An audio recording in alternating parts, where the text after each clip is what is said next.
بني اسرائیلو کې لوی جرم داو چې کله به په یو ګاونډ کې په محله کې په بسته کې به ظلم زیاتې چا کو نو ګاونډي به په دین نیت نه منع کوو چې یاره دې به زمانه خفه شي رب دې خفه شي خو چې زما دا ګاونډي خفه نه شي. کله چې په یو علاقه یو بسته کې څوک زناکار وي څوک چرسي او پوډر وي موږ وایو یاره دې محلې والا دی ګاونډي دی رشته دار دی د زنانو رابطو سره لګېدل دی که زه د ده دا لاس منع کومه دی به خفه شي خو دا د هغه د مستقبل د لوی تبعیې سبب وګرځي لکه دغه چپ کېدو.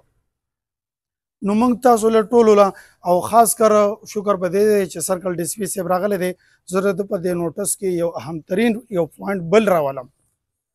چې هغه پوینټ خاص کر د سواړی په دې مرکزي بازار کې د هغې سره تعلق ساتي او بیا خاص کر دا غټ مزارونه چې دي په هغې سره تعلق ساتي. څومره زنانه چې د بنیر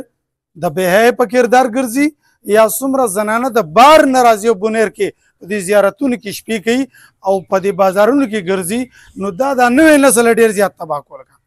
دا نوی نسل دا نوی کولی انتهایی تباه کو او را روانه راپسې د رمضان میاشت ته بېګا د جمعې بله شپه باندې په 3:20 باندې زلزله شوې ده.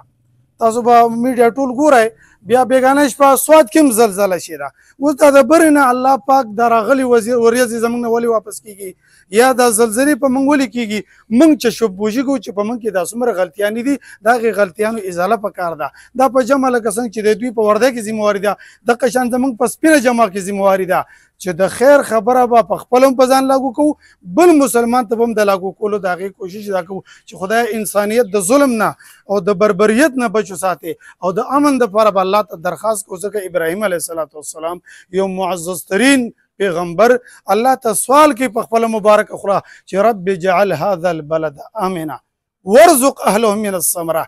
دا نوکري به په دې پتلون کې زه به د خپله جامه کې په سپینه کې د الله عبادت الله هغې نه کوم چې په بسته علاقه کې امن وي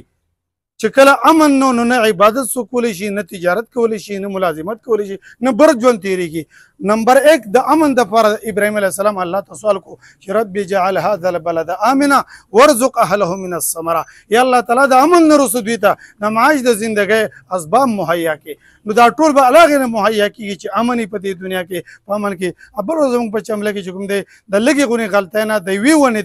د تفش د راتلو نه د هغې ضدبازۍ نه چې شیطانو دا خبره ښایسته کړه دوه نوجوانان هغه د دنیا نه په اوږد سفر باندې رخصت شول. دغه شان چې په بسته علاقه کې د چا په پلو تنازوي دا نن چې راجمع ده د دې سوچ ده دا څومره چې په دې ټول ضلع کې ډسټرکټ پولیس په حرکت کې راغلي چې به په کلي کې به معمولي ونې غلطي خو د هغې غلطۍ د چشمپوشۍ بوج هغه لویې دروازې ته ورسي لکه د هغې نه لویه دښمني جوړه شي نو چې په هغې غلطۍ باندې سړی نظر واچي د اصلاح په نیت هغې کور ته لاړ شي د هغې په مابین کې کښېني چې یاره دا غلطي نور خیر دی په اوږدو که وایم دښمن اکثر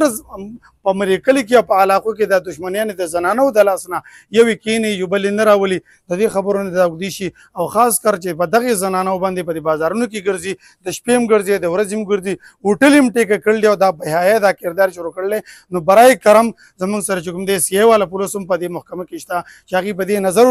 واچوي او د دې روکتام وکړي او دا ناسور د دې ټولې دنیا نه دی الله تعالی ختم کړي.